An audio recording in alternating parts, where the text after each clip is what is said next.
Kuya Oliver, si God po ang may paraan kung bakit nagpatuloy siyang mabuhay. Dahil pinapakain siya kung maalala lang. Muna ko siyang makita mga kababayan, hindi ako iyaking tao. Pero talagang napakasakit. Durog ang puso ko. Mga kababayan, lahat po ng mga kapanood nito, lahat ng bahay ni Kuya Oliver, di ba? Kung ikaw na tao, si Quadrat Pangasinan, amay madimla ka, mahina ang loob mo, hindi mo kayang sikmurain yung makikita mo. Tama o hindi? Pero alam po ninyo, si Daddy Frankie and the whole team, walang kadidismaya, walang kaartihan sa katawan. Biruin po ninyo, nilapitan, naawa po siya, nahabag po siya. Kung ibang tao, hindi po yun hahawakan. At hindi po iaalis doon sa kinalugbukan niyang tinatawag na bahay na kung titignan po natin, hindi mo matatawag na bahay. Parang bahay ng hayop. Pero dahil kay Daddy Frankie, mula doon, inalis po siya doon. Inilipat. Kung papansinin po ninyo, may bukto yung buhok po niya, punong-puno po ng pupo. Sa tagal ng panahon, ilang years si Daddy Frankie? 20 years! Guys, imagine, 20 years na ganun po ang itsura po ni Kuya Oliver. Na nung una, binigyan ng tinapay ni Daddy Frankie, kahit namumog yung nahuhulog, pinupulot, kinakain. Dahil sa kagutuman po niya. Biruin po ninyo, si Lord talaga mabuti.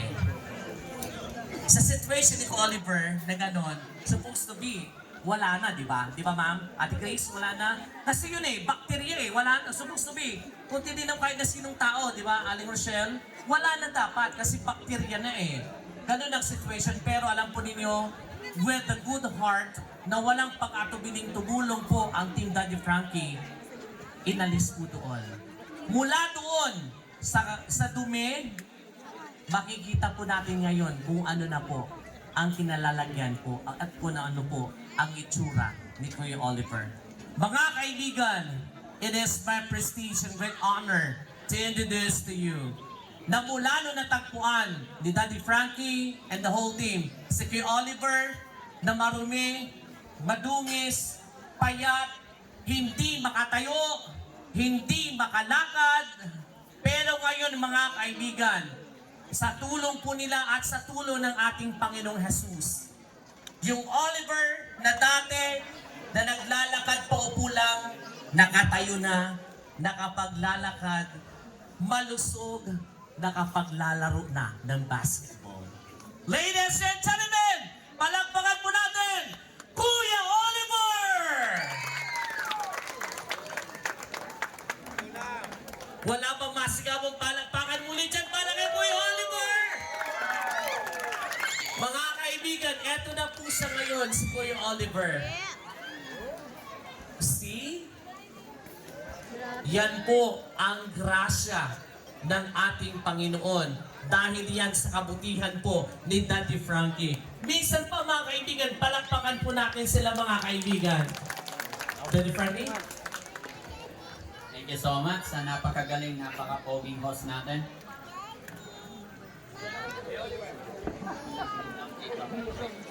Okay, sit down muna. Okay ka lang? Isang kayo muna sa kanila na. Hi, kumusta kayong lahat? Kumusta tayong lahat? Kumain na ba kayo? Kakain tayo. Kumain ka na ba? Kumain ako ng konti.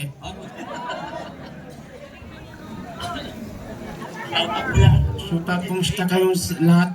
Maraming salamat. Sabi nila, ano daw? Kumusta ito mabuti? Si Ansing, kumusta na? Hindi ko alam kung mabuti din siya. Hanggang ngayon, galit ka pa rin kay Ansing? Ha? Si Ansing ba, kapatid mo siya o ano? Kamag-anak ko. Ayaw niya talaga, sorry. Ha? Okay. Naririnig mo yung kanta. Ipinagawa ko yung kantang yan dahil sa iyo. Guys, mga kababayan, mga kabarangay, sa mga nakapanood nito, hindi po biro-biro yung pinagdaanan namin ni Kuya Oliver. Nung nakita ko po siya, sobra. Kuya Oliver, sikat po ang may paraan kung bakit nagpakauwi siyang mabuhay. Dahil pinapakain siya kung maalala lang. Muna ko siyang makita, mga kababayan, hindi ako iyaking tao. Pero talagang napakasakit. Durog na durog ang puso ko. Mga kababayan, lahat po ng mga kapanood nito, lahat ng nandito, sit down na lang. Yan. Yan. Lahat ng mga kapanood at lahat ng nandito, nakita ko po sa inyo si Oliver, personally, makita nyo. Hindi po para ipagyabang, hindi para pagkakitaan. Gusto ko pong ipakita sa inyo at patunayan sa inyo, kahit sino, ako, kayo, lahat po tayo, kaya natin tumulong kahit sa maliit na kaparaanan.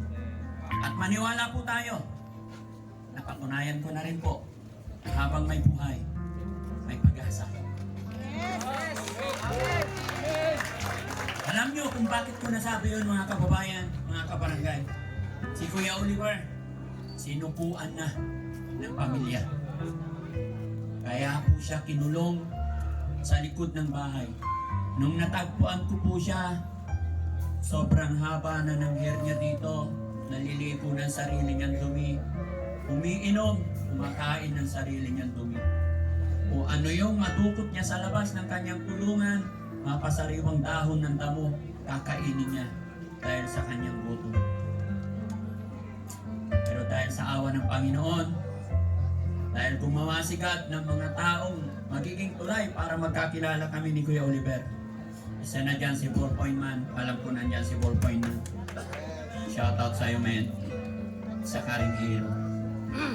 Mga kababayan, lalong-lalo na sa kagaya kong charity vlogger, wag po sana tayong magsawa. Wag sana tayong mapagod. Tuloy-tuloy lang po tayo. At syempre, dahil na aking sinasabi, always, mapasa aking vlog. Papasalamat ako talaga kay God dahil binigyan niya ako ng kalakasan, binigyan niya ako ng magandang gawa. Lord, thank you so much dahil sa iyong gabay sa akin, isang Oliver ang nabago natin ang buhay. At course, mga kababayan, iisa pa lamang po ngayon si Oliver na nakikita nyo. Marami na po kaming napagaling nadala sa pagamutan. Andyan po si Perjoy, naghuhubad po yan sa kalsada. Andyan po si Nanay Miguela ng Batangas. Andyan po si Nancy. Andyan po si Ate Ningning. Kung sino nakakilala yung naggala-gala dyan sa Plaza ng Malasiki. Napakarami, hindi ko na po maalala lahat. Andyan si JR, andyan si Oliver, andyan si Bandam. Nakainom na ng gamot si Bandam. Kaya tahimik sumasayaw. Kaya maraming salamat. 8.5 million followers sa Facebook page ni Daddy Frankie. Maraming salamat. Hindi ko po ito magagawa kung wala kayo. Kung hindi dahil sa suporta nyo. At syempre, sa mga kababayan natin, OFW, gabi-gabi nakasupport kay Daddy Frankie. Mga kababayan natin na nasa ibang bansa. Sa lahat din ng sponsor ng Team Daddy Frankie, kayo po ang dahilan bakit nagawa ko ito. Siyempre sa aking nanay at tatay.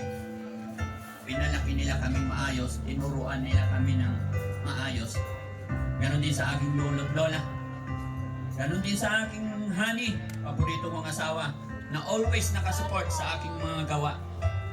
Siyempre sa aking mga kapatid, Kuya Fred, Kuya Ed, Ate Risa, si Boss JB, and of course sa aking team siyempre. Salamat sa aking team. Sana tuloy-tuloy pa tayo. Mga kababayan, mga kabarangay, palakpakan natin si Kuya Oliver. Thank you, Kuya Oliver.